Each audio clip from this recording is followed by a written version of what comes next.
Recording. It, it, three, two, one. Hello, everyone. Welcome to the night shift. I'm your host, Super Casawana. It's been great to be back after what looks like a week. Anyway, so today we're going to be talking about trash disposal, aka the biggest elephant in the room since I don't know that mysterious five-letter word. Anyway, joining me today are four guests. We have Imanubelin. Hello. We have Paula Ang. Hello. We have Ronan Lakson. Good evening.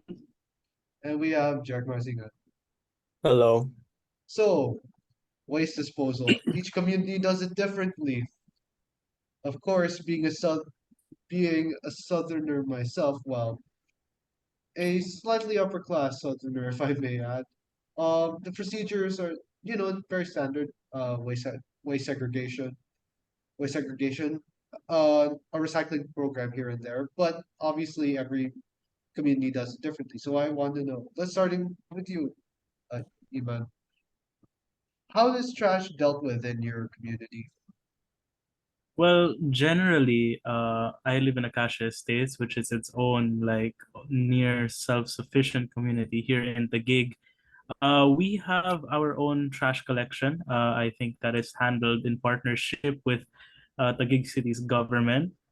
But of course, other than that, we also have recycling initiatives, which are mostly catered towards the youth. So you in a lot of our subdivisions or condominiums, you can find a lot of bins that are focused on trash recycling. So they are called rebins. So you put Tetra Paks there, newspapers and whatnot. You have the instructions all written there. And not only that, if I recall, this was actually in my neighborhood. One of the unit owners decided to go around Levi Mariano, which is just right outside Acacia, and just pick up all the trash there to help, dispose it properly. So I think as in partnership with, of course, the government for their own version of waste disposals, there's really a huge drive with a lot of the unit owners, a lot of the tenants here to really put emphasis in playing their part in reducing and recycling the waste they produce. So yes, that's kind of what we do here. I see. I see. I definitely understand that. Like that incentive to reduce waste that incentive to reduce waste and even recycle is also present in my community to an extent though. Speaking of the gig, Ronan, I hear that you're also from that same area or at least same part of the metro. Okay, so for me, I live by C5. I live in a condo, and then um from where I'm from, there's a lot of like condominiums in my area, right? So the mayor of Taguig actually implemented the zero waste plan. So what this does is bins are more common everywhere, and not just that. For the condominium owners, we all find it a bit tedious when we have trash and then we have to go down, wait for the elevator, and go back up. And let's say if you have a lot of trash, you have to keep going back and forth. So what majority of the condominiums now have is having a bin on every floor. So that way everything's more convenient. And aside from that, there's also segregation. So that alone is like it's a very huge move by the mayor. And even for me, I from the previous condos that I've been with, I just see this more like it's just a better lifestyle, having not to worry about going back up as fast as possible. Let's say I'm on a class online, I have to throw my trash, and then I have to be late just because of the trash. So this opens up the incentive of like storing my trash at the same floor without having to do all of the hassle. So yeah. I see. Very interesting. Although you did mention you said multiple condos, right?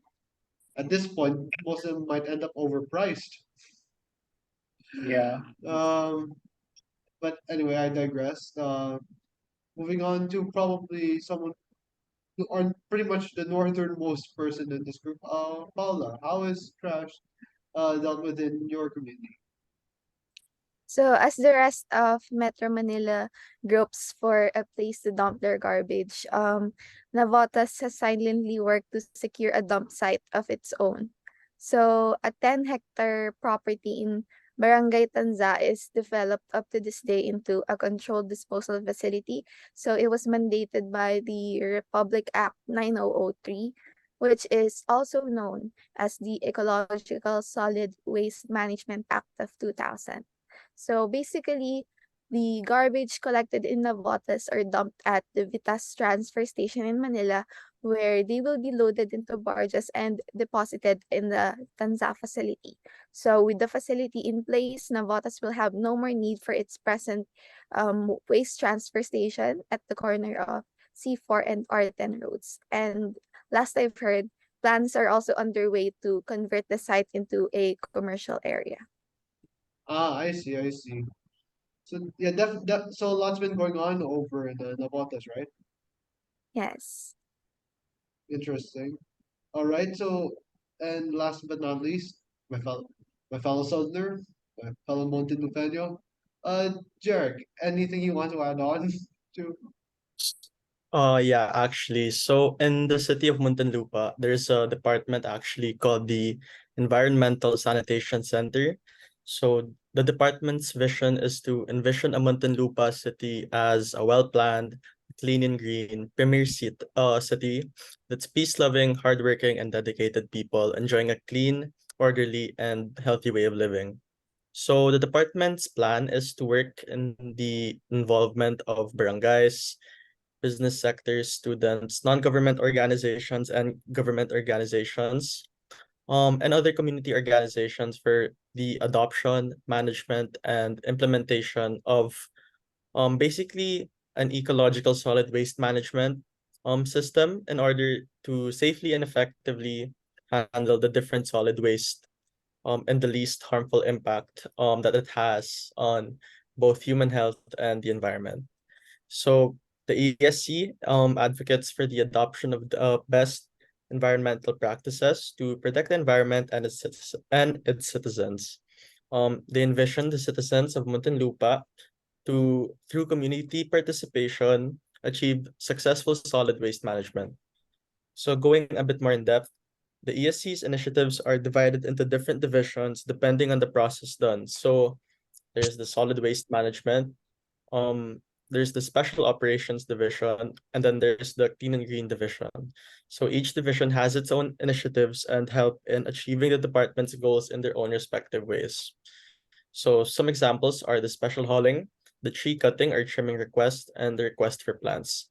More so, Muntinlupa follows a scheduled waste collection system where different types of waste are collected separately. So there's trucks specifically designated for recyclables, non-recyclables, and biodegradables collect waste on the designated days.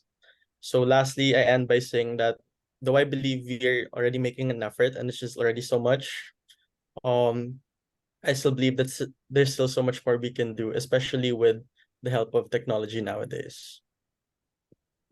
Very well said. Actually, you might have said it better than me, and that's saying something. But anyway, so I definitely, yeah, I definitely like.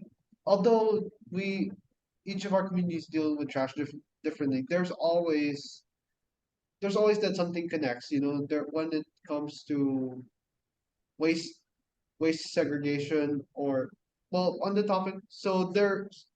Oh, sorry, let me just go straight to the topic a bit. So despite all of our communities rather, dealing with trash differently, there is definitely a lot of overlay of between each community. For instance, the topic of segregation that's always brought up. Obviously, different trash. Uh, each piece of trash acts differently, hence it's better for them to be segregated in order for them to either be recycled or at least repurposed in some way or form, as well as the need for better sanitation and as well as need for better sanitation, and that leads to, of course, better health. So anyway, guys, anything else you want to bring up before we end the show? This rather short program, rather. All right. Thank you for watching, everyone. We hope you like this talk about trash. This is Super Gospel for Nightline, signing off, and good night.